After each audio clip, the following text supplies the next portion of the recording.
देख रहे हैं फानूस टीवी। चैनल को सब्सक्राइब करें ताकि हर खबर आप तक पहुंच सके। उत्तराखंड मदरसा बोर्ड के अध्यक्ष मुफ्ती शमून कासमी ने कहा कि उत्तराखंड की धामी सरकार अरबी मदरसों को लेकर बेहद गंभीर है। अरबी मदरसों के छात्र भी समाज की मुख्य धारा से जुड़े, उन्हें भी दीनी शिक्षा के साथ साथ आधुनिक शिक्षा मिले, इसके लिए प्रयास किए जा रहे हैं। मुफ्ती शमून कासमी मंगलवार देर शाम दिल्ली जाते समय मंगलौर गोल्डन ढाबे पर रुके थे, जहां उनका अरबी मदरसों के उलेमाओं ने फूलमालाओं से जोरदार स्वागत किया। इस दौरान मुफ्ती शमून कासमी ने कहा कि उत्तराखंड में मुसलमानों को डरने की जरूरत नहीं है। जो अरबी मदरसे सभी औपचारिकताएं पूरी करते हैं, उनको परेशान होने की जरूरत नहीं है, लेकिन जिनके पास कोई भी दस्तावेज नहीं है उसे जल्द से जल्द पूरा करा लेना चाहिए।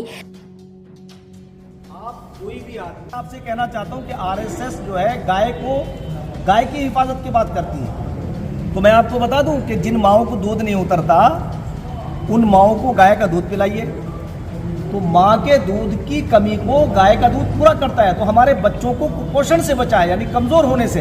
तो हमने कहा तुम तो हमारे बच्चों की माँ हो।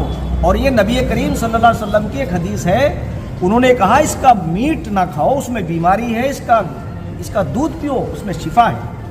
अब बताओ मुसलमानों और उलमा से मैं पूछना चाहता हूँ कि ये बातें आप क्यों नहीं लोगों में कहते। आगे दूसरी बात और कहना चाहता हूँ मैं आपसे कि जहाँ तक सवाल इसका 0 से 5 साल तक के बच्चों को, आप अपने बच्चों को नियमित तौर से टीकाकरण कराइए। जगह जगह मोहल्ले में किसी का भी बच्चा हो पड़ोस का, ताकि वो कमज़ोर पैदा ना हो। नंबर 2, आप जनसंख्या को भी नियंत्रित करिए। वो कैसे, मैं आपको बता दूं कि अल्लाह के रसूल ने कहा कि तुम्हारा अपना परिवार तंदुरुस्त हो, तवाना हो, जितनी तुम्हारी आमदनी उतना तुम्हारा खर्च होना चाहिए, यानी जितनी चादर उतने पैर फैलाओ। अब नंबर 5 पे आ जाइए आप। 4 उस पे हिमालय आपके पास में, आप तो सौभाग्यशाली है। हमने उत्तराखंड राज्य के अंदर हम के बाशिंदे हैं। उन्होंने क्या कि हिमालय हमारी हिफाजत करता है, हमारे पर्यावरण की रक्षा करता है, और गंगा हमें जीवन देती है। तो इन सारी चीज़ों को हमने लॉजिकल कहा। गंगा को हमने लॉजिकल माँ कहा, गाय को हमने लॉजिकल माँ कहा। हमारे बच्चों को कुपोषण से बचा रहे। अब आपसे मैं लास्ट में कहना चाहता हूँ कि ये वक्फ संपत्ति के ऊपर चल रहा है मामला।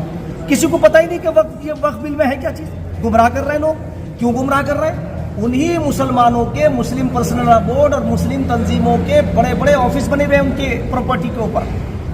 आप बताइए 12,000 करोड़ जिससे अर्जित किया जा सकता था, वो 170 करोड़ रुपए दे रही। तो ये तुम्हारे बच्चों का हक इनके घरों में जा रहा है।